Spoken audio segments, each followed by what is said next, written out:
One of the Saudi bloc's main problems with Qatar centers around Hamas, a Palestinian group which calls itself a resistance movement fighting Israeli occupation. The Saudi bloc considers Hamas a terrorist organization and insists that Qatar should stop supporting them and exile senior Hamas officials taking refuge in Doha. This has drawn sharp criticism from the Arab Street, including citizens of the UAE and Egypt. These are some of the countries that call Hamas a terrorist organization.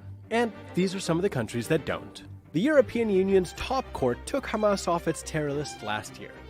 And some Jewish activists are in two minds about the group. Do you think of Hamas as a terrorist organization? I think of the United States government as a terrorist organization. What's your opinion of Hamas, the ruling party in Gaza? They're no angels. They're definitely not angels. Would you say they're terrorists? I wouldn't go there. I wouldn't go there. It would depend on how terrorism is defined. Hamas, as per its charter, calls itself a national movement that does not seek war with Jewish people. It won a popular election in the West Bank and Gaza in 2007, but were only allowed to form a government in Gaza. Hamas is still in power in the Strip. Its core ideology, which was revamped earlier this year, calls for the liberation of Palestinian areas that were occupied by Israel in the 1967 war. Though the new position doesn't recognize the state of Israel, it implies to accept another state outside the pre-1967 borders. Israel criticized the media's coverage of the new charter, calling it fake news. So, is Hamas a terrorist organization or is it a liberation movement? This discussion has played out in history elsewhere. Bhagat Singh, a revolutionary leader who fought British colonialism in India, led an armed assault against the British Empire at the peak of colonialism. Similarly, Nelson Mandela founded an armed group in response to South Africa's regressive, pro-apartheid government. Both leaders were initially classified as terrorists, but were eventually celebrated as heroes. Mandela also received the Nobel Peace Prize. Hamas members are engaged in a similar arms struggle. But is it on the right or the wrong side of history? You decide.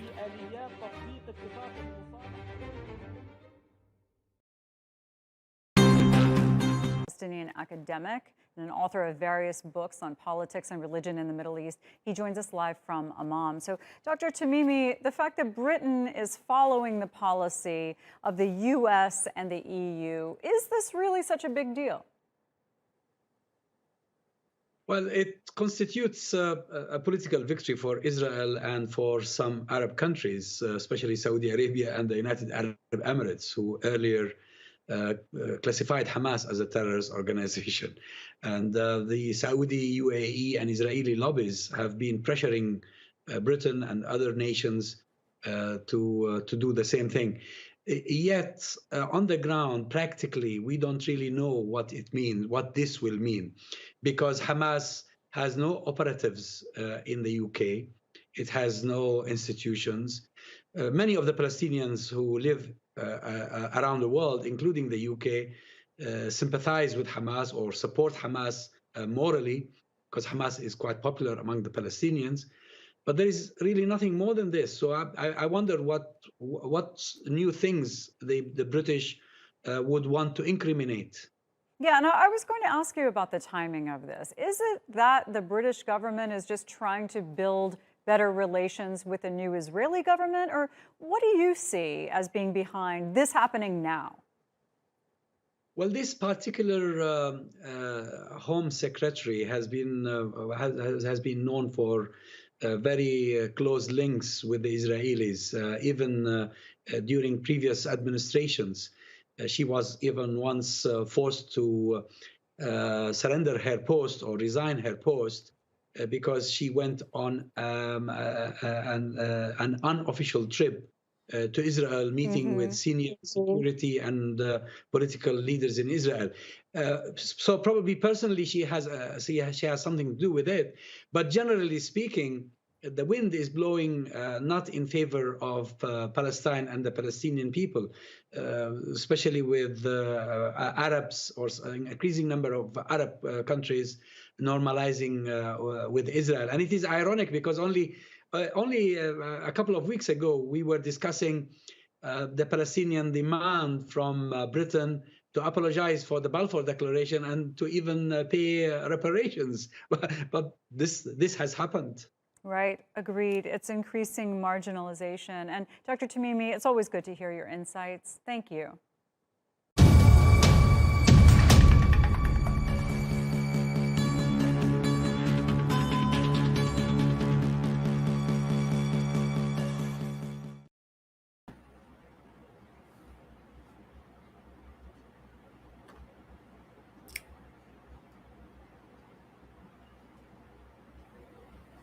Assalamualaikum warahmatullahi wabarakatuh, and good afternoon. Welcome everybody to today's webinar on Britain's banning of Hamas. Is it justified? This webinar is organized in conjunction with the International Day of Solidarity with the Palestinian people. And today we are going to discuss about this move by the British government to ban Hamas, when on November 19th, recently, the British Home Secretary Priti Patel announced that she will get a law passed in Parliament to label Hamas as a terrorist group. The move has been condemned by Palestinians of all political stripes, and assuming that such a law will be approved by the British Parliament, questions arise as to its justification. Why is it being pursued now? Is it justifiable at all from the British point of view? How does Hamas, which has no record of conducting any armed resistance in the UK or any Western nations, threaten British interests? How has the British Jewish community ever complained about being unsafe, as claimed by the Home Secretary, with the existence of Hamas in the occupied Palestinian territory? What would be the impact of this move by the British government on the struggle for peace and justice in Palestine? And what about the effect on freedom of speech and self-censorship in the British public life? So these are the questions we'll be discussing in today's webinar. And we are very fortunate to have with us 4 highly knowledgeable and experienced observers of the Palestinian-Israeli issue. They are Mr. Muslim Imran, Associate Professor Dr. Peter Slizak, Mr. Mohidin Abdul Qadir, and Dr. Roland Lowe. I will be introducing them in detail later on, but we will start first with Mr. Muslim Imran, who is an academic from Palestine, now living in Kuala Lumpur, Malaysia. Mr. Muslim holds a degree in engineering and a master's in political science from the International Islamic University in Kuala Lumpur. He's also the chairman of the Palestinian Cultural Organization Malaysia, and also a writer on Middle East politics and on Palestinian issues. Mr. Muslim is now working on his PhD thesis at the University of Malaya. For Muslim, my first question is, can you please briefly explain the history of Hamas and also explain why it is a very popular and influential organization among Palestinians? Go ahead, Muslim. Okay, thank you very much, Prof. Nazari, and a very good afternoon to you and to all the friends in this discussion. Starting with the latest British decision, I would like to say that it's disappointing, but it's irrelevant at the same time to many Palestinians. Not many Hamas leaders and members go spend their holidays in London to be very worried about what the British government thinks of them. But it is disappointing at the same time. Some people draw comparison between the Balfour Declaration of 1917 and the current British decision, the latest British decision to label Hamas as a terrorist organization. But I believe there are major differences. One of them is the the influence of the UK in world politics. A century ago, the British Empire was extending from the Far East to the extreme West. They covered almost a quarter of world's landmass. What does the British, where do they stand in today's politics? It is still one of the P5 in the United Nations Security Council.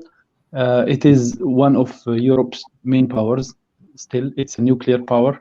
But what's their influence in the Middle East? France has more influence in the Middle East than the UK. But I believe the British government is really delusional. They think that when they label a group as a terrorist group, that makes a difference to the developments in the Middle East. Looking from another angle, this decision actually shows how hypocritical the current British government is. The current conservative government in the UK has been communicating with Hamas for the last decade or so. They have at times sent their war criminal former Prime Minister Blair to communicate with Hamas. He met with Hamas leaders on several occasions, and at one occasion he even invited the Hamas leaders to visit London and to declare a long-term ceasefire from London. So what the current British government is doing is very hypocritical. You don't talk to someone for a decade and then suddenly overnight realize that this group or this person is a terrorist. They know very well that this is a politically motivated decision. They're probably trying to appease the Zionist lobby in the UK. But where does that bring them? I believe the British people have to realize that this small elite of politicians is playing with their fate, is playing with their national interests for very narrow individual and personal interests. This brings me to the point I would like to discuss, which is the history of Hamas, a brief history of Hamas. Palestinians know very well that Hamas's rise coincided with the Intifada. And this, in fact, is why many outside Palestine have confusion and misconceptions about Hamas and about many other Palestinian factions. In the case of Hamas, Fatah, Jihad, Popular Front, Democratic Front, you name it, any major Palestinian faction, their rise has coincided with revolution, intifadas, and to some extent armed resistance. There is no single Palestinian faction with impact in the Palestinian political context that does not have a military wing. Even Fatah itself, which continues to declare every now and then that they have disbanded their military wing, they continue to have their military wing or militias in Palestinian refugee camps in the West Bank and Gaza. So Hamas is not particular. It's not unique in having a military resistance. The Palestinian history in the last century or so has been very intertwined with armed resistance. If any major Palestinian faction renounces, they say renounce violence. If any major Palestinian faction renounces violence and renounces armed resistance, they will be abandoned by their Palestinian followers. Not to say that Palestinians love violence or that we are excited about armed resistance. Not really. No, it's very costly. But Palestinians have tried all sorts of resistance. They've tried civil disobedience for decades. They've tried strikes. The longest strike in modern history took place in Palestine from April 1936 until October 1936. But it did not work. So Palestinians find themselves cornered and see their land being annexed, see their sanctuaries being desecrated, and they think what to do. Armed resistance becomes the only choice, unfortunately. So Hamas roots go back to the to two streams. I would say two streams. One is Islamic or Islamist resistance, which emerged in the 1930s in Palestine, as early as 1935, when Sheikh Azz-Din al-Qassam, the Syrian scholar who was exiled from Syria, came to Palestine and organized Palestinian revolutionaries against the British colonization of Palestine. The group clashed with the British forces in 1935. He was killed. His successor, Sheikh Farhan Saadi, was killed later, and the group was disbanded. But they continued to re-emerge every while, every now and then. In the 1960s, in the early 1960s, the Palestinian Islamic groups reorganized themselves and joined the PLO in some of its confrontations with Israel, like the Karama battle in 1968.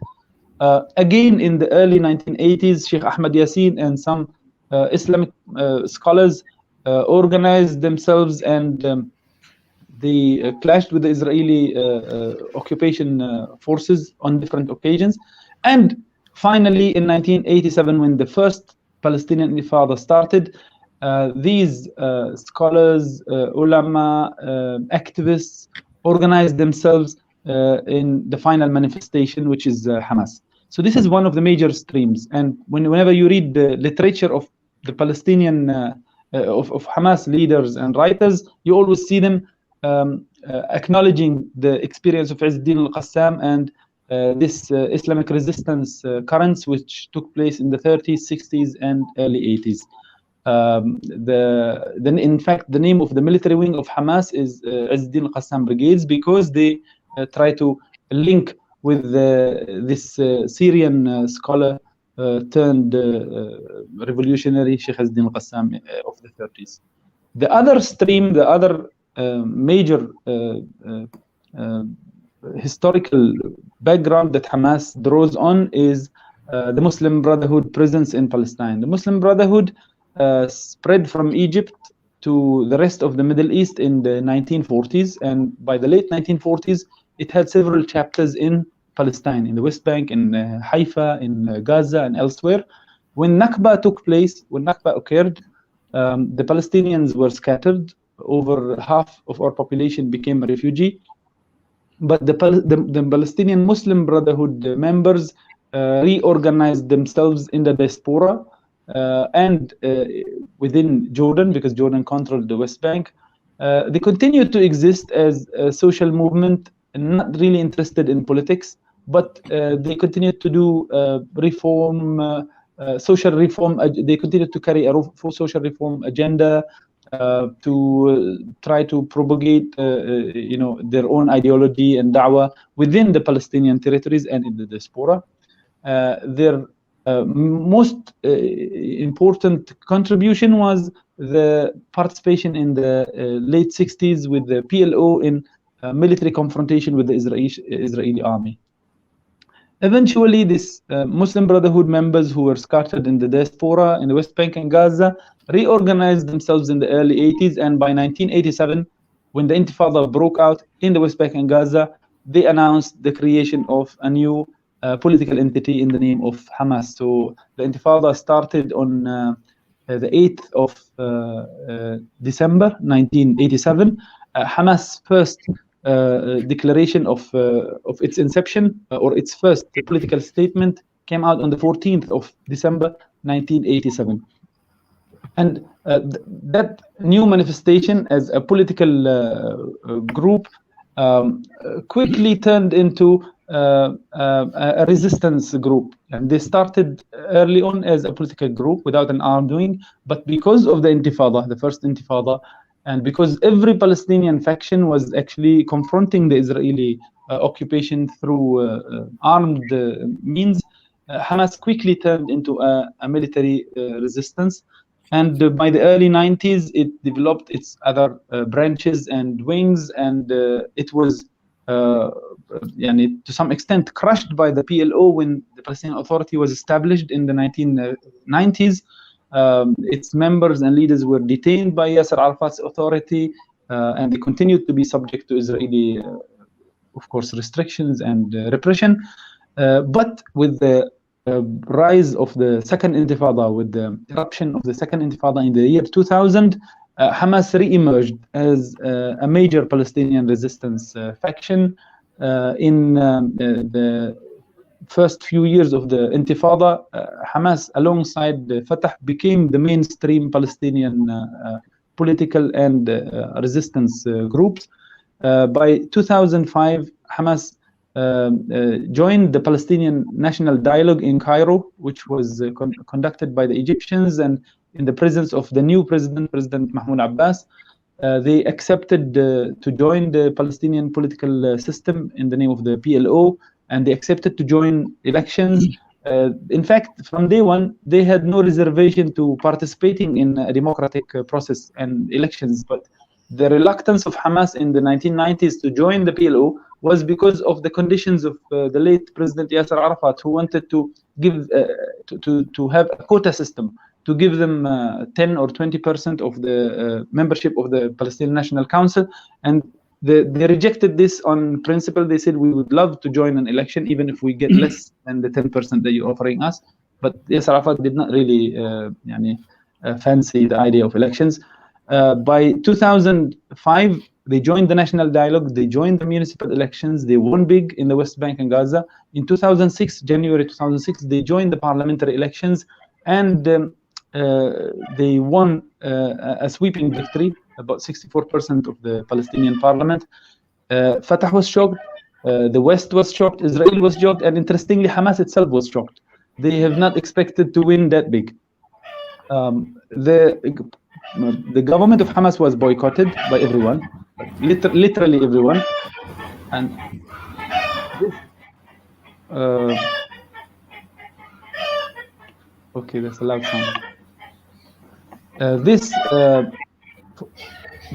forced Hamas to start to seek alternative channels of communication, and maybe our fellow colleagues can mute the sound. Where is it coming from? Okay, I'll try to cut it short.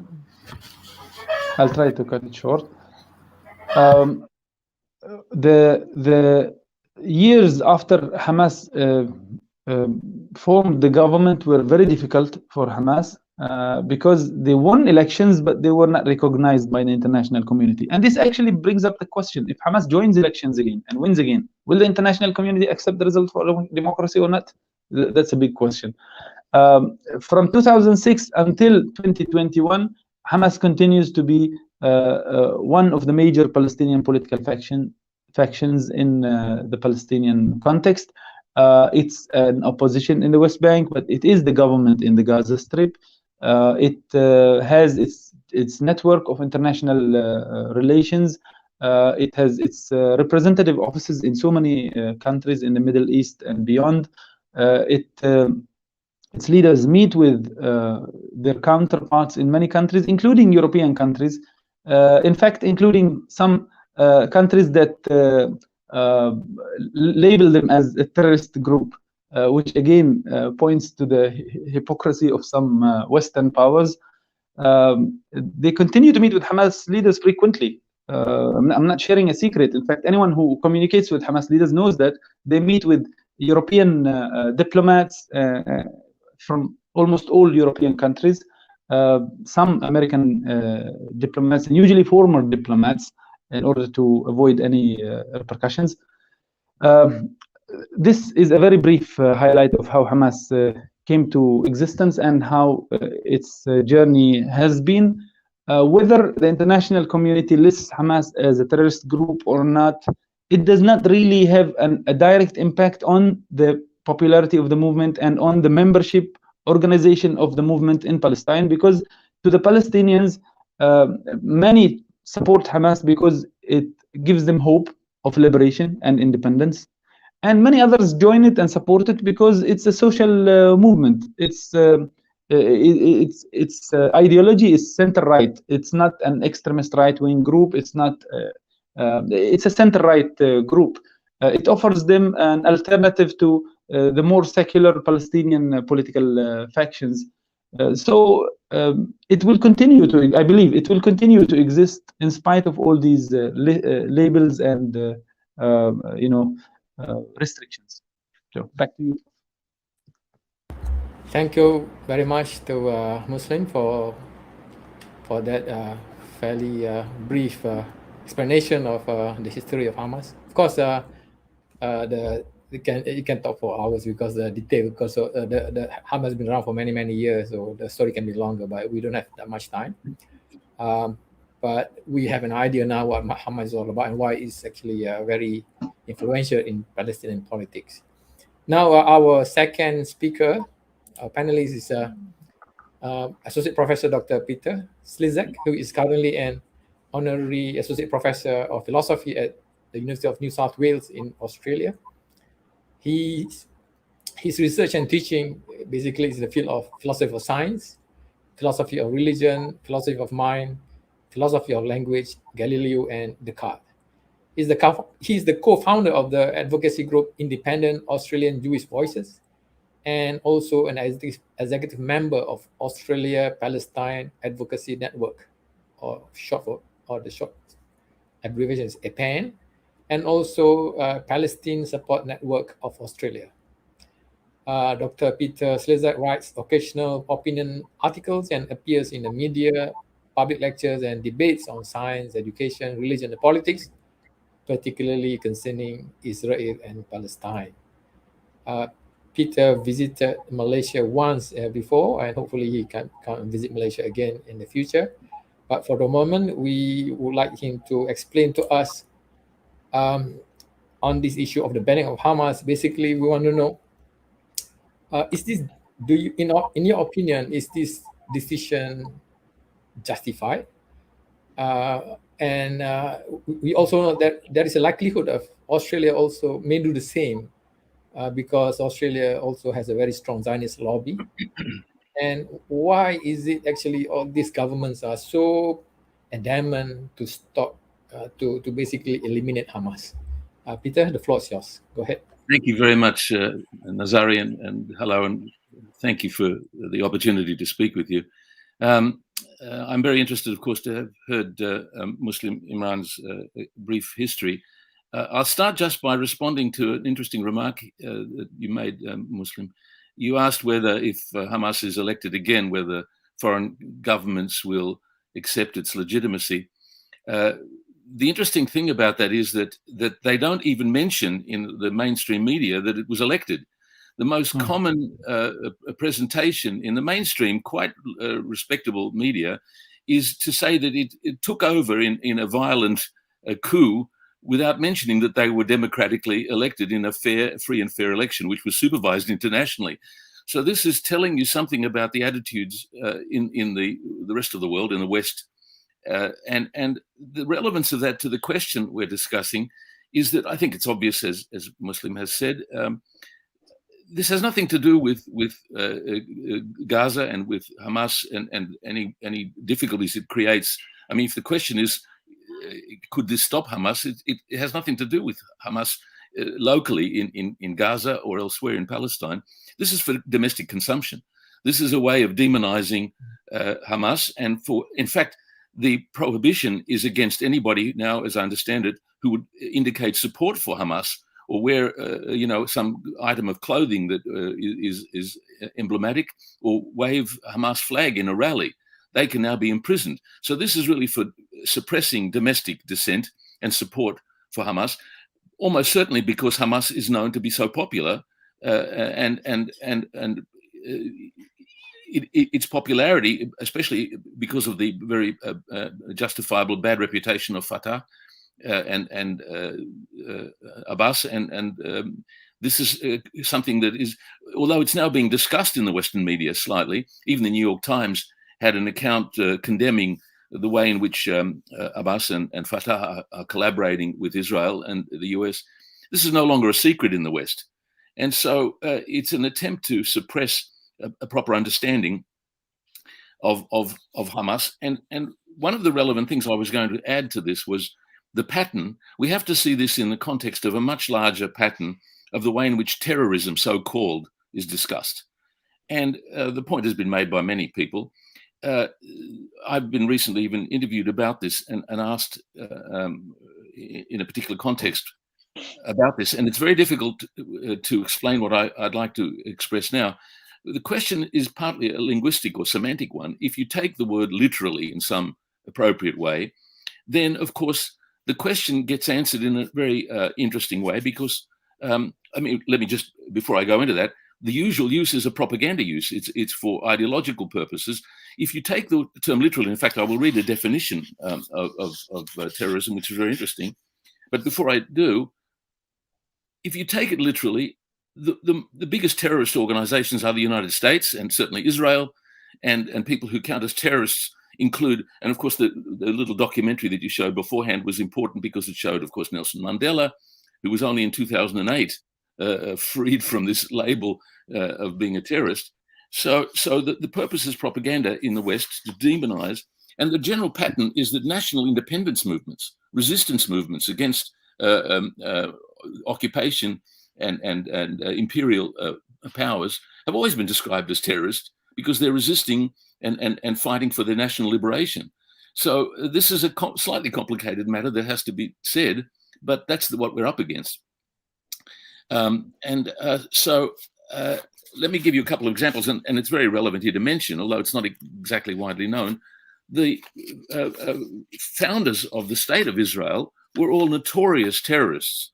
I mean, you know, a couple of the prime ministers, Menachem Begin and Yitzhak Shamir, they were responsible for the most brutal acts of terrorism, including killing other Jews. And blowing up, you know, the King David Hotel and various other acts of gross violence and terrorism, and were in fact there were, you know, the British were seeking them on the grounds of their, in fact, unashamed terrorism. I won't read it out here, but I have a note I just found where Shamir even wrote an article saying that Jews don't have to apologize for their acts of open terrorism in the pursuit of their particular goals. And this meant killing civilians, of course, and others. So that's a relevant context. So just to develop this a little bit, if I may, let me read you a definition of terrorism, which I think is extremely interesting. This is the United States, the US official code. It's rather long, but I'll just read the short version. The term terrorism means premeditated, politically motivated violence perpetrated against non-combatant targets. In other words, it's the use of violence or the threat of violence against civilians for political purposes. But what's interesting about this is it carries a rider, which is very revealing. It says that it applies to non-state actors, subnational groups, which means it automatically, by definition, includes the worst terrorists in the world, which is, in this case, the United States, and closely followed probably by Israel. And so, in other words, if you take the definition in its literal form, it's, I mean, the whole political discourse would be different. And one could list, but the public don't know the extent to which, I mean, just to take Israel, for example, this audience, you guys will all be familiar with it, but the general public have no real understanding of the extent to which Israel has been committing the most grotesque acts of terrorism and violence. I'm thinking of things like, for example, the assault on Lebanon in 1982. It killed 17,000 people at least, you know, and that was a major act which has kind of disappeared off the public record. And that was not counting Sabra and Shatila, which, you know, Ariel Sharon was directly responsible for. And so this is how the public discourse has changed. And so that's why Priti Patel and the British, like other countries, can get away with playing this card of declaring Hamas and the arrest of Hamas, not just the political, not just the military wing, as a terrorist organization. It's meaningless in any real sense. If you look at the world scene, and especially the United States, there's a very good book called Rogue State by a historian called William Bloom. And it lists the extraordinary number of countries that America has bombed and has undermined with a coup and supported terrorism all over the place. That's not to be mentioned in polite company. And so that's part of the problem there. One of the other things that I wanted to discuss was the fact that, well, I was going to give these other examples, but they're perhaps telling the story on their own. the United States in Nicaragua, for example, in its actions in Nicaragua, was officially condemned by the United Nations for being responsible for terrorism. So I think that's the way in which the question has to be understood, and that completely changes how we understand what Britain is doing. And just to repeat my earlier point, I think it's a recognition of the fact that the public are growing in their understanding of the situation in Palestine. There's a growing support for the Palestinian case through the activist groups, and even some media are starting to reveal, even in America, the Jewish community, because they're more progressive, they are starting to find out the extent of Israel's crimes in the West Bank and especially in Gaza. And they're having trouble reconciling it with their own progressive moral values. So this is a propaganda attempt. And one aspect of it, which is relevant to this, is that now they're constantly escalating the attempt to condemn any criticism of Israel as anti-Semitic or as supporting terrorism. It's part of a pattern of propaganda that Israel is promoting, and sadly is being uncritically accepted by governments. One issue I have particular interest in is the way in which now criticism of Israel is condemned as being anti-Semitic, and it's part of this pattern. So it's really for domestic consumption, as I understand it. And that's my sense in which governments are trying to now hose down any support for Palestine. I mean, I think the good thing about this is it's kind of futile. I think for all the reasons we understand, it's actually a good sign how bad things are for Israel, that they're forced into these kinds of more or less desperate measures that are just absurd and really unsustainable. So, I mean, I'm trying to paint the more optimistic or positive picture from this, but I think it's a sign of desperation in the light of how badly they're doing in the propaganda war. I'll finish with that. Thank you. Thank you, Peter, for the interesting comments. Yeah, about the definition of anti-Semitism is very interesting also, because you are very strong critic of Israel and Zionism, and you are now considered an anti-Semitic, even though you are a Jew yourself, right? So anyway, we will go to our third panelist, is Mr. Mohideen Abdul Qadir. Mr. Mohideen is the chairman of Citizen International and also the president of Consumers Association of Penang, CAP, very famous organization in Malaysia, which fights for the rights of consumers. Mr. Mohideen is also a human rights lawyer, and he describes himself as a passionate anti-imperialist. And my question for Mr. Mohideen is, what, in your opinion, what is the perception of among Malaysians regarding Hamas, not only Malaysian but also Muslim around the world, and how do you reconcile that with the policy of the governments of UAE and Saudi, which are actually cracking down and arresting Hamas members and also supporters of Hamas? What is going on? Can you please explain to the audience? Mr. Mohideen, go ahead, floor is yours. Your microphone, please.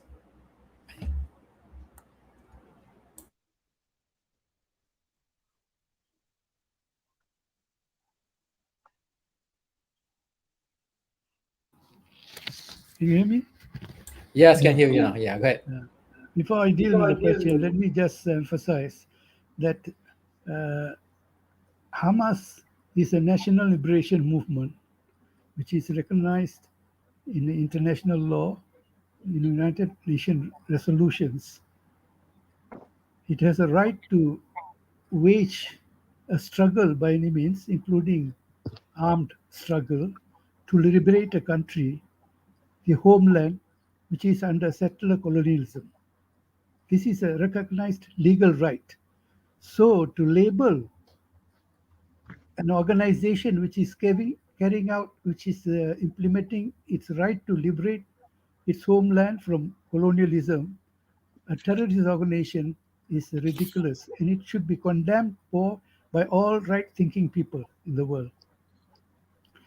And if we talk about terrorism, as I think earlier speakers have explained, Israel is one of the worst terrorist states in the world. Israel was founded through terrorism. More than 750,000 people were ethnically cleansed from their homes, from their orchards, from their land to make way to colonize with Jews in Palestine. That is the worst. In international law, I think, next to genocide, ethnic cleansing will be the second most serious offense. And not only that, recent reports have come out that Israel is still continuing its terrorist ways in Palestine. And there were two important reports which say that Israel is an apartheid state. And it is the responsibility of every member state of the United Nations to take action to dismantle the apartheid state, as happened in South Africa. So, why the British government is doing this is because, as explained earlier also, the Palestinian struggle is becoming more popular. The nature of Israel's regime is being increasingly exposed in the West, particularly through numerous workshops, conferences, meetings in universities and other places. And one of the things you can see is the United States, because of the pressure on Israel, several states have passed legislation criminalizing a peaceful action like BDS, boycott, divestment, sanctions.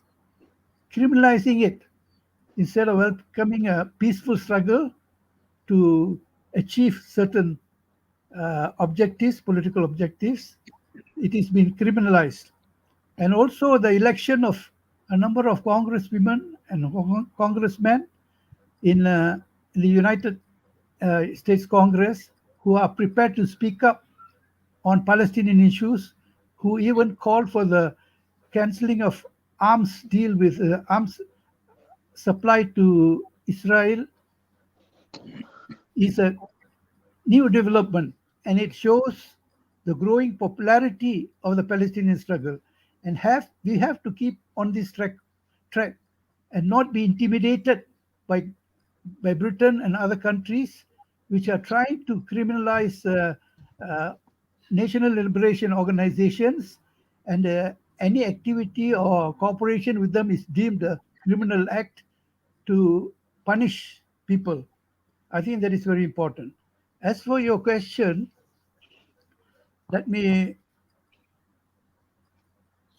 as far as support for Hamas in Malaysia is concerned, I think you have to look at the structure of Malaysian society. It is a multi-ethnic society, multi-religious society, and international developments have evoke different responses from different sections of the community. As far as the Muslims, Malaysia is concerned, they are very clear. I think I can say safely 90% of the people are very clear. They fully support the struggle of Hamas to liberate Palestine from Zionist settler colonialism. As far as the non-Muslims are concerned, there are significant number of people who are very well informed and well educated on the history of the Palestinian struggle, and they are also supporting. The problem with the non-Muslims is they have not been exposed. We have not carried out enough activities to explain to them nature of the struggle, how it began, how it has become a apartheid state, and the issue of terrorism. There is, I think, not much engagement by Malaysians with non-Muslims. As a result, I think many are confused because the popular Western media paints the picture of Hamas as a terrorist organization and equates it with many other groups. For example, ISIS and all that. They are all put in the same basket. So people are confused because you only read newspapers.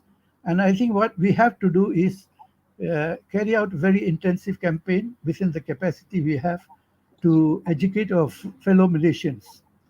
Secondly, as far as the Saudis and UAE are concerned, they are more concerned about preserving their own power, their illegitimate power.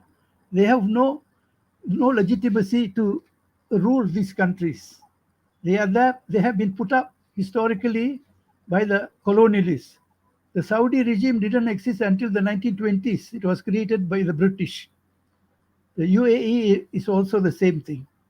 So these organizations, these countries, they fear for their own survival. And that's why they are supporting any counter-revolutionary movement in the Muslim world. They fear the voice of the Muslim people. What they saw in Egypt frightened them, scared them to the wits, because people came out in the millions and demonstrated and overthrew a dictator, and in the elections elected an Islamic party. This terrorized them, and since then they've been trying everything possible to undermine any move towards democracy in the Arab world. For example, Tunisia, they tried to bribe the president, one of the presidents, to put down the Islamic Party in Tunisia. Similarly, they've supported Sisi in Egypt. Sisi money and political support from the Saudis and the Emiratis.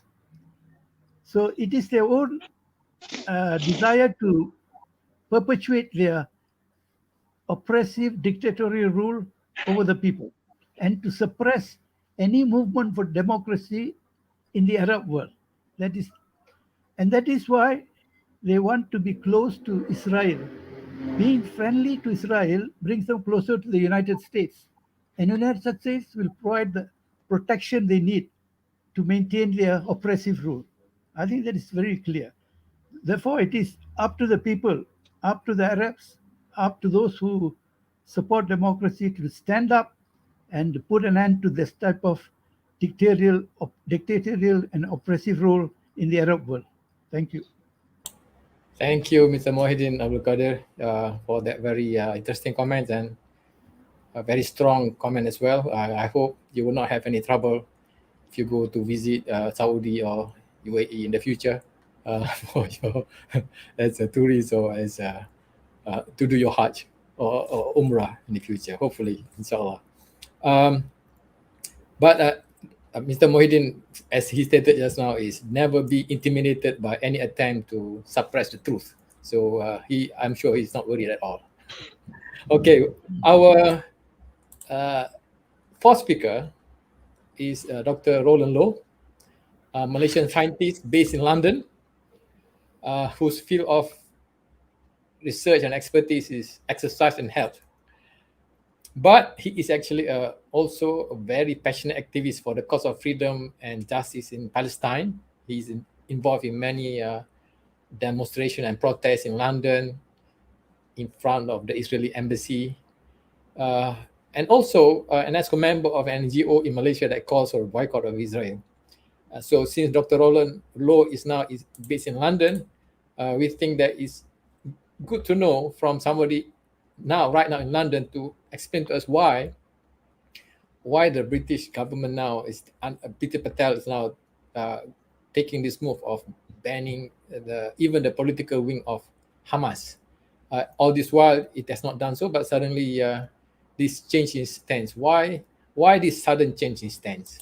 So Roland, go ahead and give your explanation. Yeah, thanks for having me.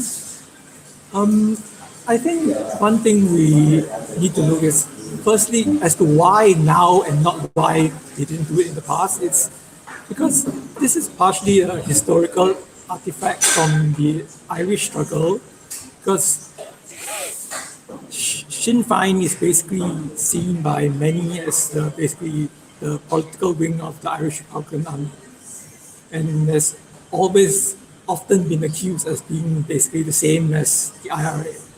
But at the same time, historically, the UK government, even though they kept saying IRA are terrorists, Sinn Féin are the same as IRA, but they still needed to negotiate with Sinn Féin.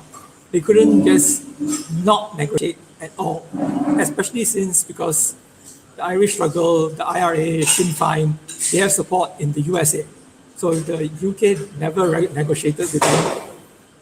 The USA politicians, some of whom have Irish ancestry, would be very unhappy with the UK. So the UK, they designated the IRA as terrorists. They would accuse Sinn Féin of being terrorists, but they would still negotiate with them. So that was why there's this, the UK often had this like distinction between where they say the military wing are terrorists, but they don't actually fully designate the political wing as terrorists. Now, why Priti Patel does it now? Well, the official excuse is basically like, recently, on November the 12th, in court, a young man pled guilty to wearing T-shirts supporting the military wing Hamas and also Palestinian Islamic Jihad. He did it on the 8th and 9th of June.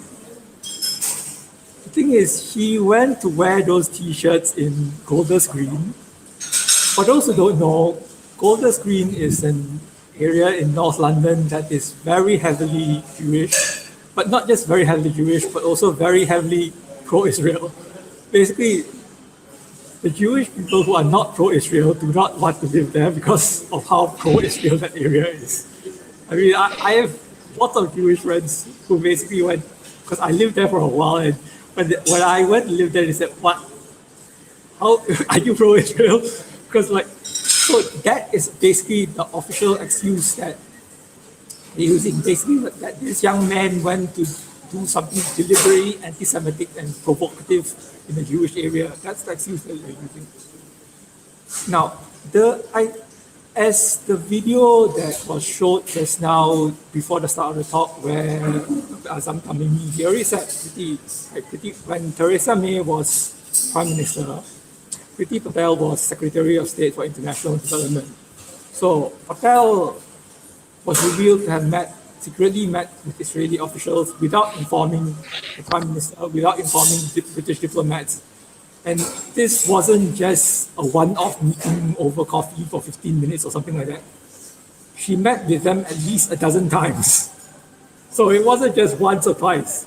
And then the Prime Minister only learned about these meetings from the news reports. So that, to some extent, gives you an idea of what Patel's motivations are. Also, the thing is that whenever Israel commits its atrocities, most obvious atrocities, and bombs Gaza, I mean, the whole world, no matter how much they try to spin, no matter how much the news tries to minimize it, the whole world is reminded once again that Israel is blockading Gaza, that this has been going on for 15 years. A whole generation of young people have known nothing but young Gazans have known nothing but the blockade. Also that Israel has no reservations about targeting civilians, bombing buildings, residential complexes. So every time this happens, the world is reminded of this kind of violations. And there are violations of international law and human rights conventions, as Mr. Mohideen has already gone into quite a lot of length. So then the new Israeli government, recently they designated several Palestinian civil society and human rights organizations as terrorist organizations, like Agamea Al-Haq, Defense for Children International, the Bisan Center for Research and Development, the Union of Palestinian Work Committees, the Union of Agriculture. I mean, all these are civil society organizations, women's rights organizations, children's rights organizations, farmers organizations. And as Zina Agas wrote recently in the New York Times, this effective criminalization of Palestinian institutions and the expansion of the settlements are two sides of the same coin. And the goal is clear: to silence monitoring of Israeli human rights violations that stand between total annexation of the West Bank and international accountability. So, in my opinion, Priti Patel desire to designate Hamas entirely as a terrorist organization is similar. The goal is similar. It's to criminalize all Palestinian institutions of all types to make basically resistance in any way criminal. It's because, again, they're not, like, they're basically designating everyone as a terrorist. Even just mainstream political parties, NGOs, everything's considered terrorist. Okay. All right. Thank you, Roland. So basically, if you oppose the Zionist project, then you will be called a terrorist. Apparently, that seems to be the case. That's motivating the British government's policy, apparently. Anyway, now we are going to our second round, and we want to go back to Mr. Muslim. The question is very simple. Do you think this move by the British government is going to negatively affect the influence or popularity of Hamas in Palestinian society? Go ahead. I thank you, Prof. I believe in the opposite. I think this new label will, in a way, add to the credentials of Hamas within the Palestinian political context. The Palestinian people don't make their political choices based on what the British government thinks or what the US government thinks. In fact, having been the main cause of the Palestinian misery, the British government's decisions are usually taken as the wrong decisions, and Palestinians think always that the opposite is good. So let's say if the UK praises a political group, then trust me, Palestinians will be very suspicious of that political group. I think the British political elite does not realize that, but there is this sense of anger the Palestinians have towards the British governments because of their contribution to the creation of the State of Israel, the Balfour Declaration, the British Mandate, their breach of trust. They were supposed to take care of our affairs after the collapse of the Ottoman Empire, and they caused us an ongoing misery. So for many Palestinians, the British are perpetrators of an ongoing crime. That's one. Yeah. And in fact, the latest developments in Palestine, the trend in Palestine is in favor of Hamas. Let's look at two important developments that took place in the year 2021. One was the cancellation of the Palestinian parliamentary elections.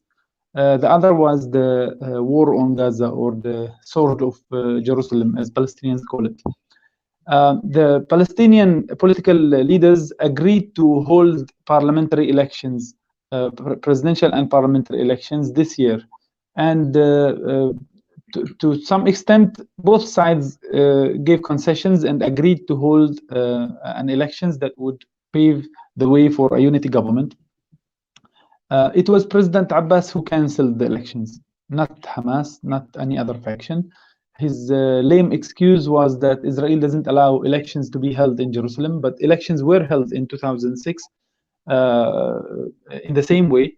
So nobody took his excuses seriously, and the opinion polls in the Palestinian territories show that Hamas popularity after the cancellation of the elections increased drastically, because they were willing to join the elections, accept the results of the elections, and it was the other side that was afraid of elections.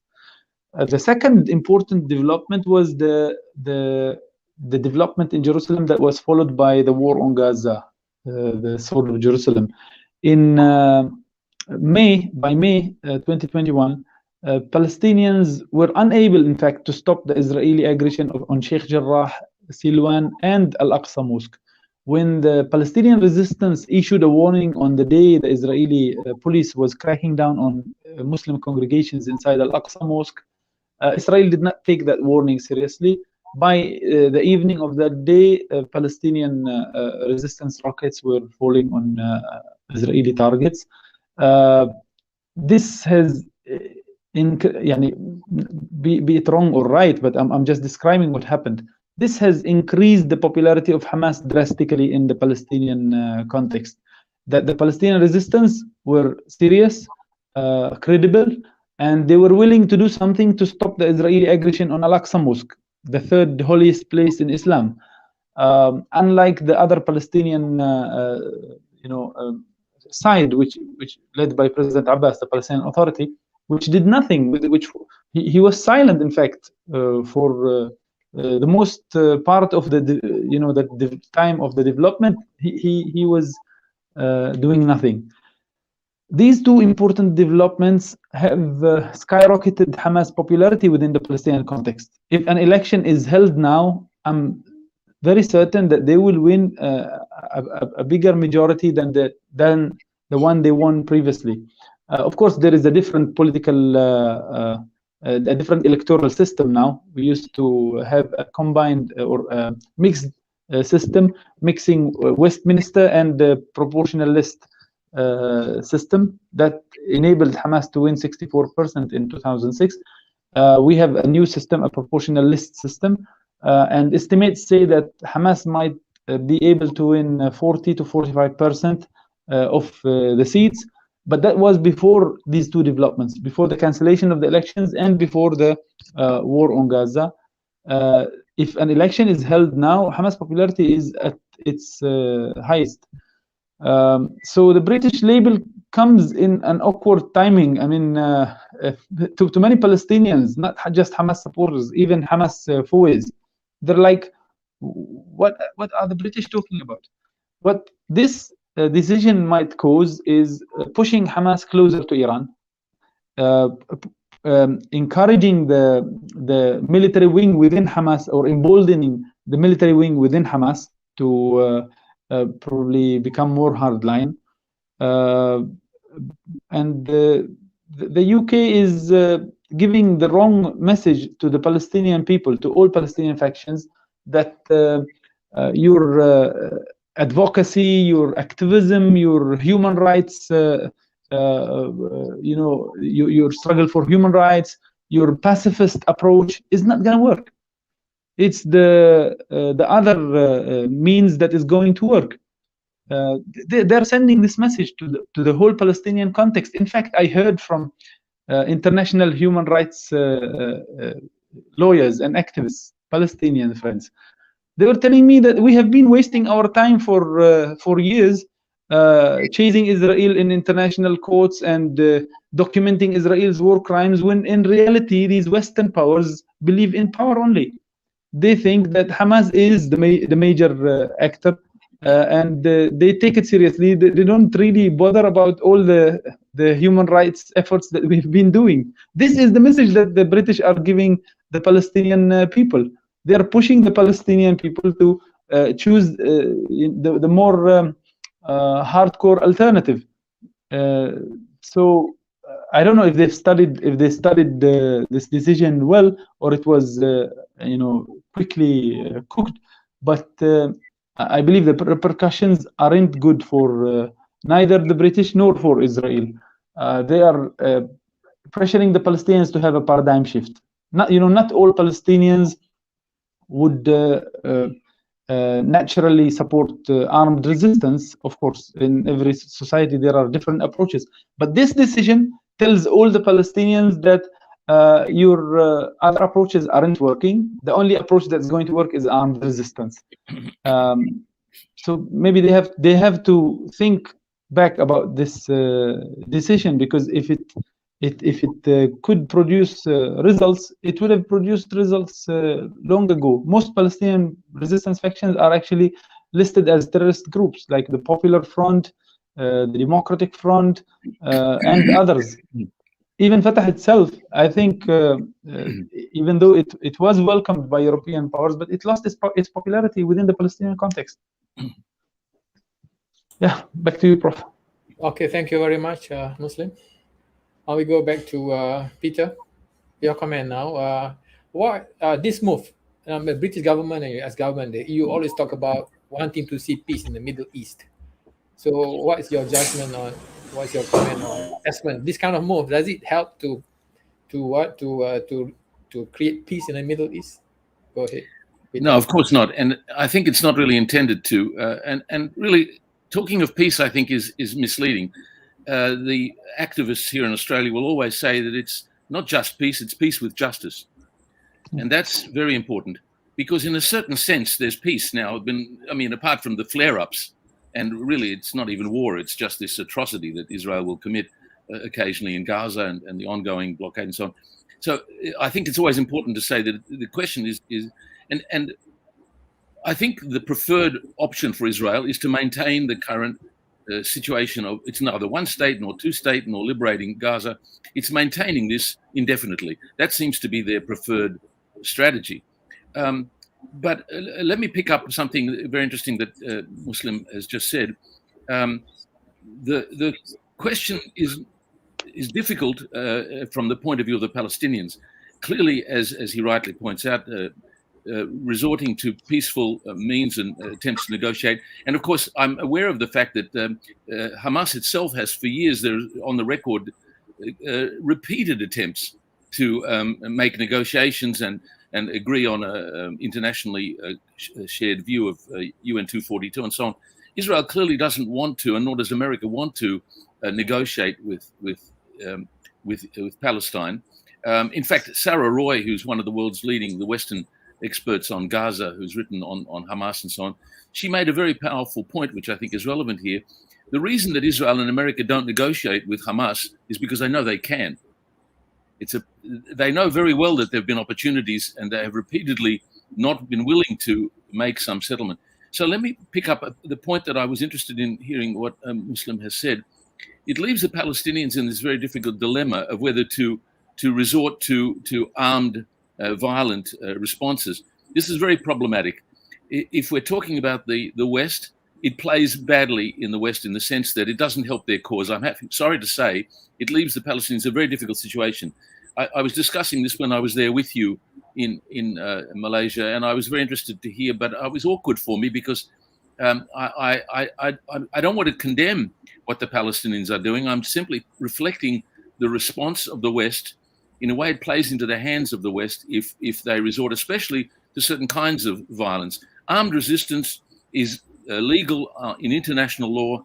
As I was going to read out a passage from the General Assembly Resolution 42 in 1987, which of course acknowledges the rights of people under colonial oppression and occupation to make armed resistance. But that doesn't include, for example, I think the rockets don't fall under that, for example. Now, the point I wanted to make was that the solution can't come, I think, from the Palestinians themselves. It has to come from outside, in my view, from us, the activists in the big powers, especially in America and elsewhere. And the reason I say that is that the example I have in mind is the East Timor struggle. I was fortunate to be involved with activists for many years, struggling to liberate East Timor from the Indonesian, very brutal, repressive occupation, where it was a near genocide. Now, my view of that was that there was not much that the Timorese themselves could successfully achieve.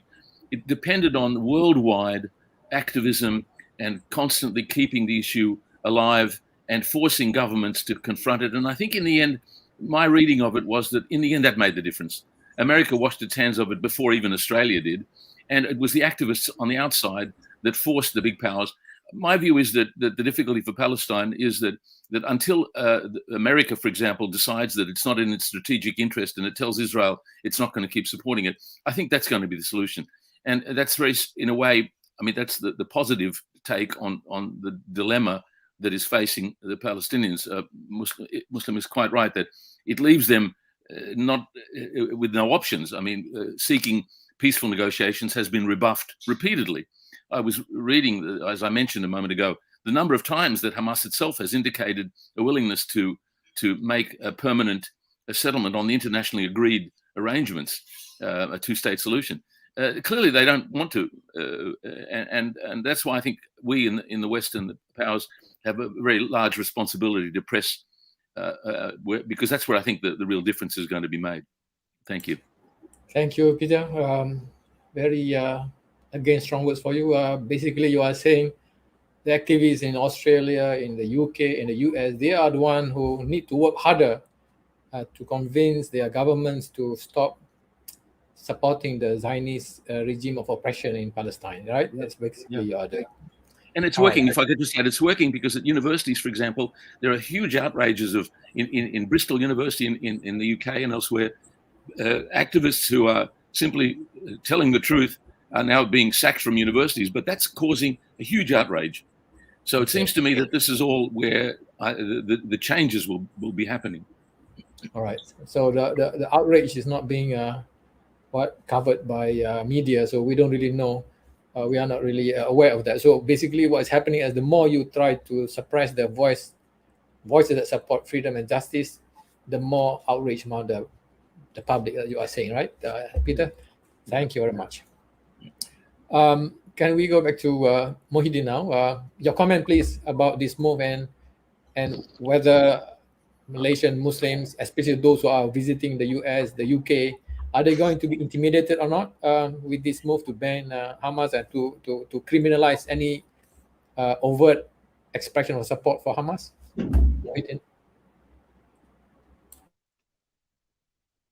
Your microphone, Mohideen, please.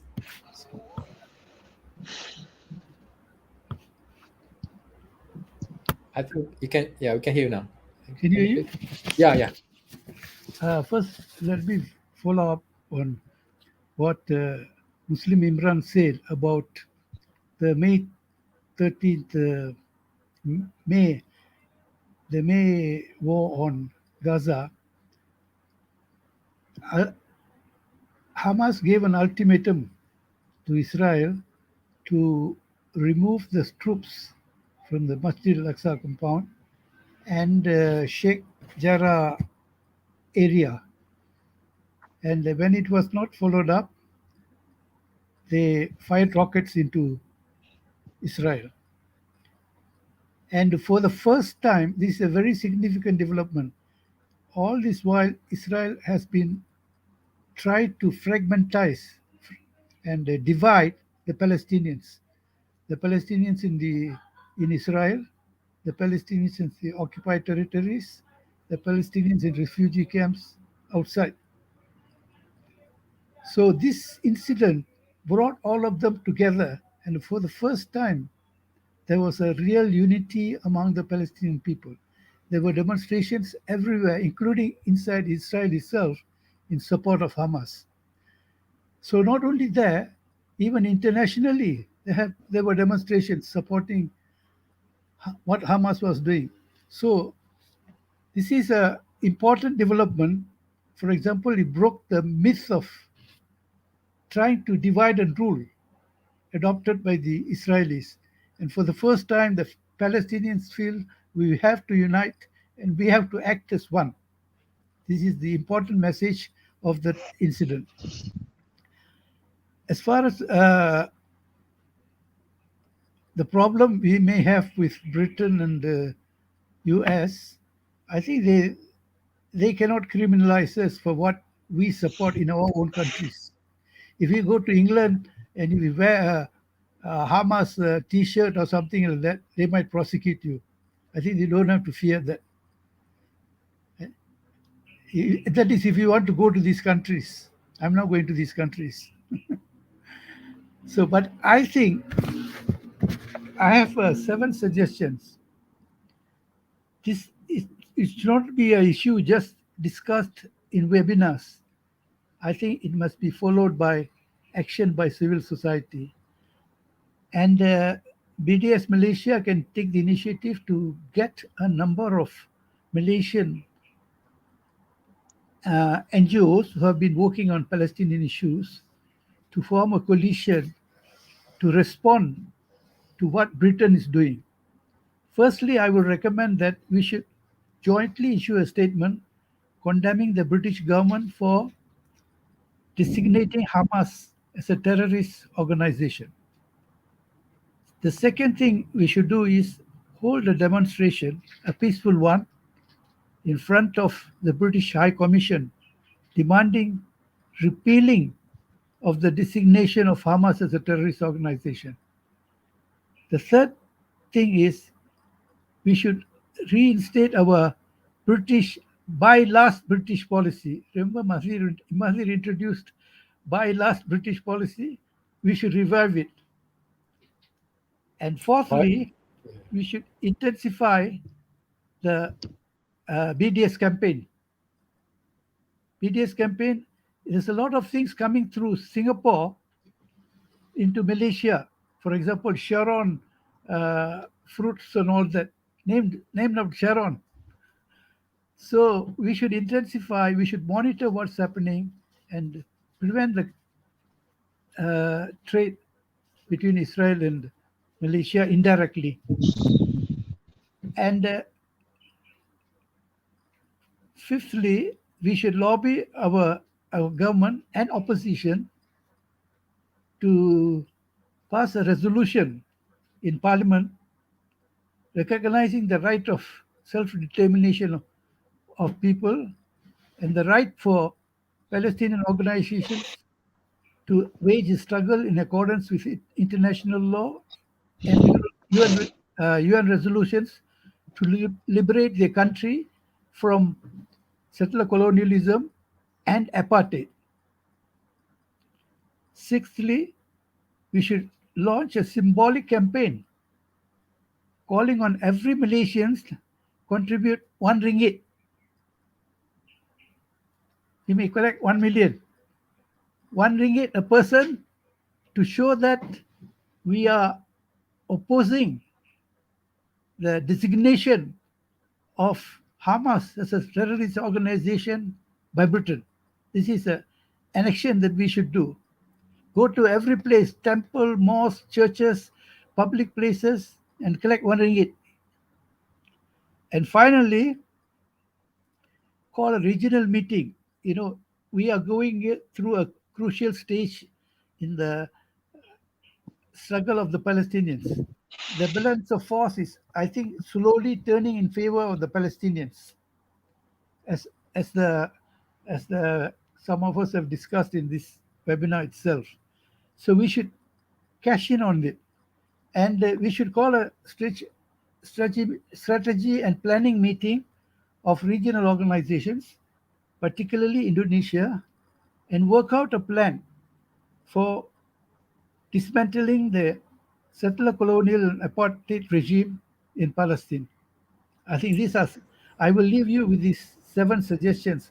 I hope BDS Malaysia can take up this with the other NGOs. We are prepared. I am from Citizens International.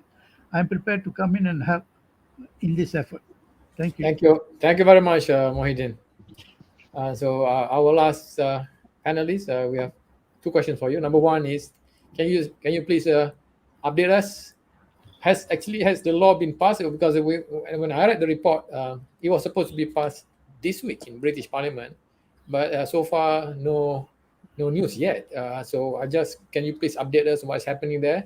And secondly is, if it is passed, what do you think will be the reaction of the British public? We know the elites will be supportive of it, the supporters of Zionism and Israel probably will be very happy. What about the British public?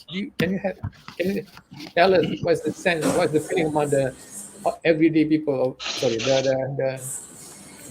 The man on the street, the UK, with regard to this. Go ahead, Roland. I mean, yeah, it's the designation is official. It just passed Parliament like yesterday or 1 or 2 days ago. So, for example, the UK Foreign Secretary Liz Truss tweeted on the Twitter account that the move will help tackle the scourge of anti-Semitism. So yeah, and Patel said that Hamas is fundamentally and rapidly anti-Semitic, has significant terrorist capability, blah, blah, blah. It's been passed. Labour did not really put up any kind of resistance at all. As to how this affects how Hamas is seen among the British masses, well, okay, but my answer is going to be to some extent also related to the first question you asked me, actually, that why Patel is doing this. To some extent, in British domestic politics, there's kind of some people call it culture war going on on certain issues that are seen as social justice issues. I mean, Black Lives Matter is the most obvious. I mean, last year during the Black Lives Matter protests, even in the UK, in London, the main protest had basically 50,000 people, young people on the streets. So, this is also related to issues of the environment, climate change, the Extinction Rebellion protests, refugees, LGBTQ rights, and Palestinian liberation struggle is related part of this culture war. Because especially during the recent bombings in Gaza, it's not unusual nowadays to see young people from the West in the UK to openly say they support, not just say they support Palestinians, two-state solution, Oslo. They openly say, yeah, Palestinians in Gaza have the right to shoot rockets back because what is happening is ridiculous. You can't blockade the whole population and expect them to just not react. So it's no longer considered just that if you say Palestinians have a right to shoot back, you're immediately seen as a crazy nutcase militant. I mean, it's becoming more and more mainstream that this is considered that Palestinians have a right, a moral right, a right under international law, for example, the Fourth Geneva Convention, the Declaration on the Granting of Independence to Colonial Countries. They have a right to resist. So this sympathy for Palestinians is part of the discourse. Also, especially during the recent bombings in Gaza, there were very big protests in London. So the thing is, it's part of the whole discourse over colonialism, post-colonialism, and all the debates over that. The Black Lives Matter protests have played a quite big role in triggering it, especially since the movement for Black Lives in the US, they've made strong statements in support of Palestinians, including BAS, and also because Palestinians also, of course, have reciprocated and made statements in support in return. So the thing is, Patel hasn't just been trying to pass this Hamas as terrorist designation on its own. She's also wants to pass a law that will allow the British Home Minister to secretly remove, without recourse to appeal, the citizenship of those who have obtained British citizenship. For example, if you're Palestinian from Gaza and say you went to the UK to study, you manage, then you are in the UK now, and let's say you support Hamas. Patel wants to be able to remove that citizenship without giving the person even the ability to appeal. So this is not just this one law. She has also passed several laws that have made it more easier for British police to ban protests. And again, this protest is related to the Black Lives Matter protest, the Extinction Rebellion protest, and also the pro-Palestinian protest during the recent bombings of Gaza. So she's basically, by seeking to pass these laws, she's sending a signal to those people who are against all these issues that she's hardcore with them. Basically, those people like Muslim just now referenced that back in the days when the British Empire stretched from the far east to the west, to the extreme west, and the sun did not set on the British Empire. Patel is sending a signal to those people that she is one of the champions, that those people who are nostalgic for those days. So whether it will influence the British masses, it's at least from the standpoint of what people in the UK can do. I think it depends on what Palestinian solidarity activists do, whether we will basically say uncompromisingly that, again, under international law, Palestinians, and this is for Geneva Convention, the Declaration and also the 1960 Declaration on the Granting of Independence to Colonial Countries, that basically, within, of course, the right to resistance is not where you can just bomb everyone, but that you do have a right to resistance.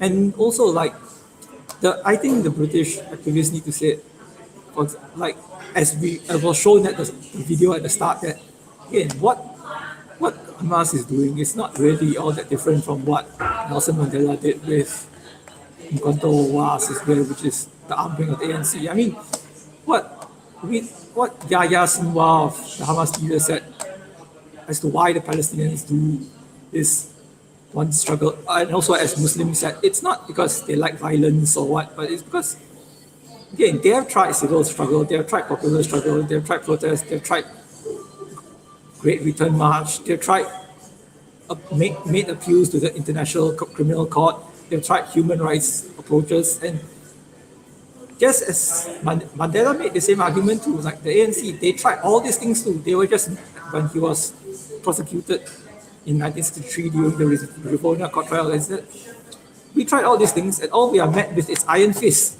So it's the same with Palestinians. I mean, they have tried all these things and they are met with iron fist too. So as Muslims said, when you meet all these civil things with iron fist, obviously the alternative left is armed struggle. And I think the British activists need to be uncompromising in saying that this is what's happening. And if you don't want them to do armed struggle, then you have to respond to the protests, the strikes, and all that, not meet it with an iron fist.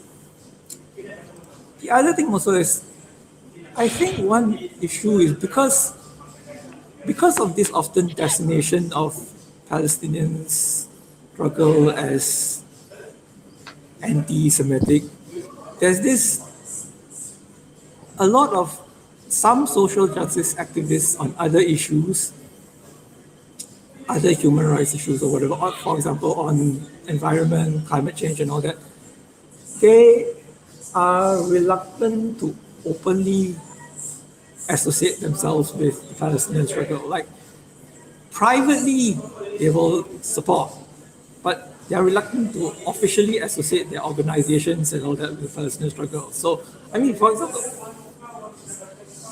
everyone's talking about climate change.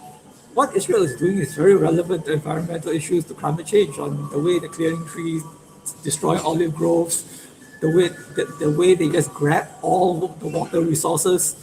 And also, for example, at the recent COP26 climate summit that was in the UK, I mean, the British government did not allow the Palestinians to go into the UK to go to the conference to talk.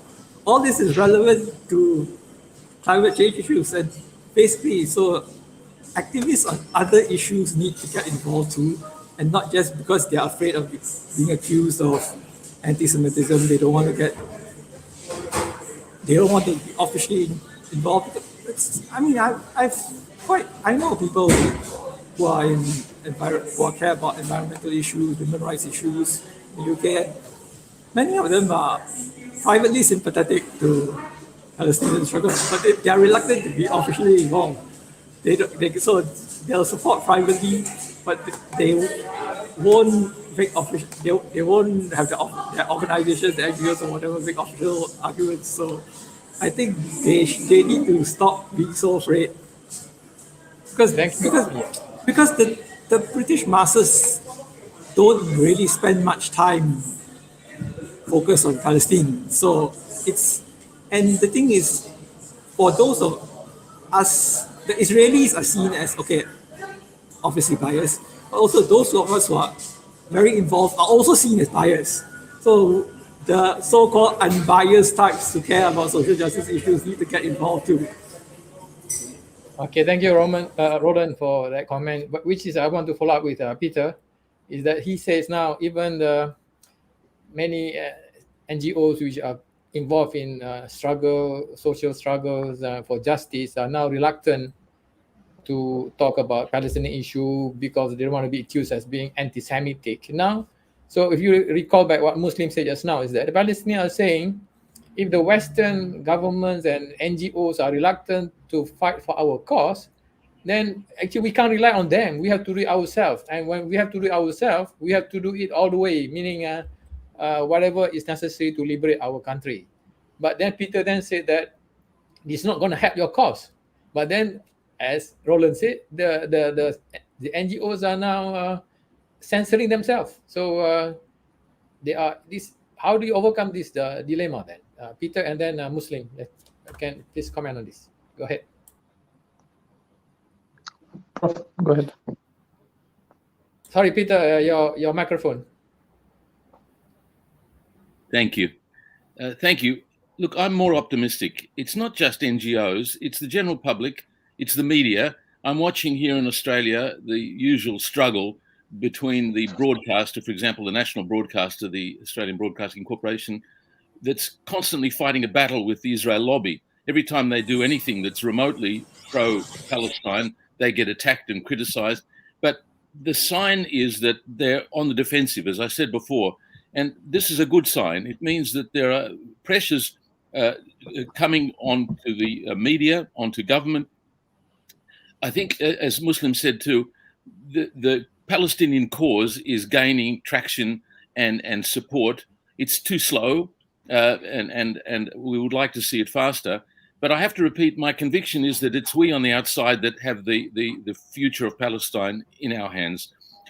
I think that's, as I said before, just to repeat, in other struggles of small nations like East Timor, currently, for example, West Papua, nobody's paying attention to West Papua. That's a complete disaster.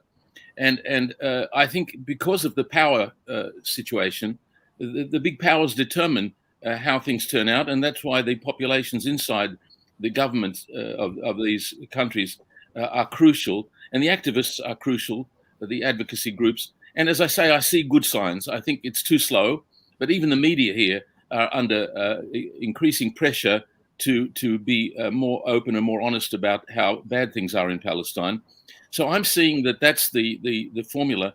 And just to repeat, the dilemma for the Palestinians is, of course, they're stuck in an untenable situation that since negotiations are always rebuffed.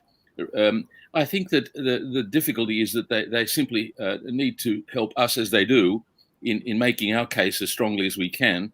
And so I think, sadly, it's the solution is in America, especially, and in the UK and in Australia. And in fact, in Ireland, in places like that, there are very strong activist movements that are making a noticeable difference in the parliaments, even in Parliament here too. So that's my kind of take on where I think the real progress lies. Thank you, Peter. And last comment from Muslim. Are you optimistic that the Western powers and societies are going to help the Palestinian cause, or do you think that eventually Palestinians have to do that themselves? Go ahead. I'm optimistic that the Palestinian struggle will eventually lead to freedom and emancipation of the Palestinian people. It might take time, but the momentum is growing. The Vietnamese did not liberate their country because they were stronger militarily than either the French or the Americans. The Algerians did not win their struggle of national liberation because they had more tanks or more fighter jets than the French. And elsewhere, it's not the trend. We are resisting for our freedom, for our future, and we will do everything it takes to get our freedom.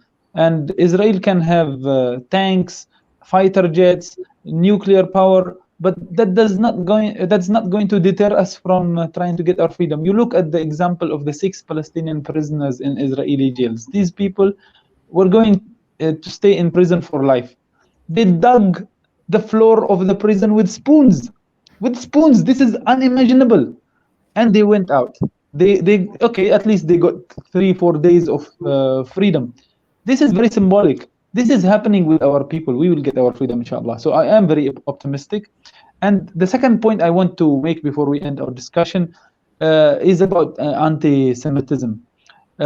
Israel and the pro-Israel lobbies worldwide try to play with words. It's like a semantic war. They try to portray us as the anti-Semitic side, which is very untrue. It's a misconception. I personally, and I believe most Palestinians, we sympathize with what happened to with the Jewish people who have been tormented everywhere, in Europe, in Russia. I do believe that from reading history that the Jewish people in many places were persecuted, but we have not done that. It was not us who have done that, and Islam does not accept such torture or persecution. we have lived and coexisted in peace and harmony with the Christians and Jews in Palestine for centuries. In fact, it was only interrupted by the Crusades for about 2 centuries. Before and after that, Muslims, Christians, and Jews lived in Palestine in peace and harmony. We coexisted, we cooperated, we traded together. In fact, even now, under Israeli occupation, under settler colonial occupation, Palestinian Muslims, Christians, and the Jewish Israelis still exchange goods, still do business together. But of course, it's always interrupted by Israeli policies. So we have no problem with the Jewish people as a culture, a race, a religion. We respect others. We believe in the same prophets. We're all Abrahamic religions. The problem is with Zionism. Just like ISIS has hijacked Islam and Islamic values and tried to impose its own political interpretations on all Muslims, Zionism and Israel have hijacked Judaism and the Jewish culture and are trying to impose their own version of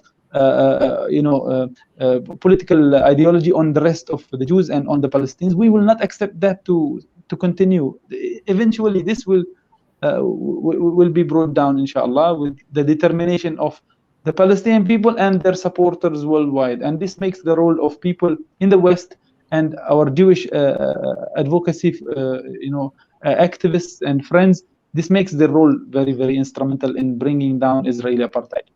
Thank you. Thank you, Prof. All right. Thank you very much to Muslim, and thank you very much also to all the panelists for enlightening us on this issue. And we also would like to thank the viewers for watching this program. The struggle for the cause of justice and freedom in Palestine continues. We do not know yet when liberation will be achieved, but obviously it is going to happen, and hopefully it is going to be within our lifetime. In the meantime, continue to contribute to the struggle, and hopefully everybody will contribute more for this noble cause in the future. Thank you again. Thank you, everyone, and have a nice day, everyone. And good evening to Peter over there in Sydney, which is bye-bye. About 8 o'clock already, right? Okay, bye-bye. Thanks, Nazari. Thank you, everybody. Good to see you. We identify with the PLO because just like ourselves, they are fighting for the right of self-determination.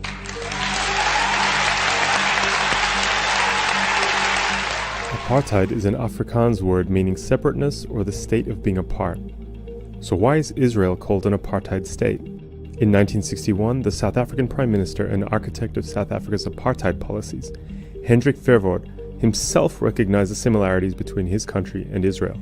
He dismissed Israel's vote against South African apartheid at the United Nations, saying, "Israel is not consistent in its new anti-apartheid attitude. They took Israel away from the Arabs after the Arabs lived there for 1,000 years. In that, I agree with them. Israel, like South Africa, is an apartheid state." The crime of apartheid under the Apartheid Convention and Rome Statute consists of 3 primary elements: an intention to maintain a system of domination by one racial group over another, systematic oppression by one racial group over another, one or more inhumane acts as defined carried out on a widespread or systematic basis pursuant to those policies. Inhumane acts included in both the International Apartheid Convention and the Rome Statute include forcible transfer, expropriation of landed property, creation of separate reserves and ghettos, the right to leave and to return to their country, and the right to a nationality, welcome to life for Palestinians in Israel and the occupied Palestinian territories. In addition, the Rome Statute describes the crime against humanity of persecution as the intentional and severe deprivation of fundamental rights contrary to international law by reason of the identity of the group or collectivity, including on racial, national, or ethnic grounds. Since the foundation of the State of Israel, via the ethnic cleansing of up to 300,000 Palestinians from their ancestral homelands by Zionist militias in the 1948 Nakba, or catastrophe, and Israel's subsequent occupation of further territory after the 1967 war, there are now 2 groups in Israel and the occupied Palestinian territories: Jewish Israelis and Palestinians, ruled by a primary sovereign, the Israeli government. A stated aim of this government is to ensure that Jewish Israelis maintain domination across Israel and the occupied territories. In 2018, Israel passed a law with constitutional status affirming Israel as the nation-state of the Jewish people, declaring that within that territory the right to self-determination is unique to the Jewish people, and establishing Jewish settlement as a national value. To maintain Jewish-Israeli control, Israeli authorities have systematically implemented measures designed to contain what it calls the demographic threat presented by Palestinians. Those policies include limiting the population and political power of Palestinians, granting the right to vote only to some Palestinians who live within the borders of Israel as they existed from 1948 to June 1967, limiting the ability of Palestinians to move to Israel from the occupied territories. Other steps which are taken to ensure Jewish domination are the official separation of Palestinians in the West Bank and Gaza, preventing the movement of people and goods within and between the occupied territories, and the Judaization of areas with significant Palestinian populations, such as the current home evictions being witnessed in Sheikh Jarrah. These measures aim to consolidate Jewish-Israeli control over land while forcibly concentrating Palestinians into severely crowded populations with restricted access to land, housing, and resources, while encouraging and supporting Jewish and Jewish-dominated communities to grow and flourish. Israel often boasts of being the only democracy in the Middle East, and that its Palestinian citizens enjoy full and equal rights, but this is far from the truth. Palestinians are subject to completely separate and unequal treatment compared to Jewish-Israeli settlers. In the occupied West Bank, Palestinians are subject to a brutal system of military law and segregation. In the Gaza Strip, Palestinians live in the largest open-air prison on earth. In annexed East Jerusalem, occupied territory under international law, Palestinians have an inferior legal status that weakens their residency rights, allowing them to be forcibly evicted from their homes. While Palestinians in Israel, but not the occupied territories, have the right to vote and participate in Israeli elections, these rights still do not help them overcome systemic discrimination. In the early 1970s, Palestinians began to compare Israeli proposals for Palestinian autonomy to the Bantustan strategy of South Africa, which would essentially see a series of tightly controlled ethnic ghettos, rather than actual political autonomy. In the 1990s, the term Israeli apartheid gained prominence after Israel, as a result of the Oslo Accords, granted Palestinians limited self-government in the form of the Palestinian Authority, and established a suffocating system of permits and checkpoints. Allegations of apartheid grew further following Israel's construction of the West Bank barrier.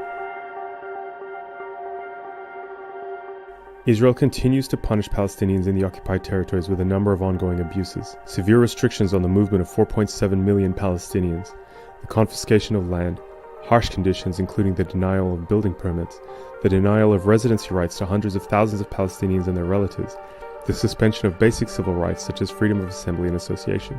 On top of this system of control comes the war crimes committed as Israel has routinely attacked Gaza under the guise of fighting terrorism. In recent weeks, public opinion has shifted radically as home evictions in Sheikh Jarrah and Israel's attacks on Gaza have illustrated the brutality of Israel's system of control over the Palestinian people. The question is, how long can it continue?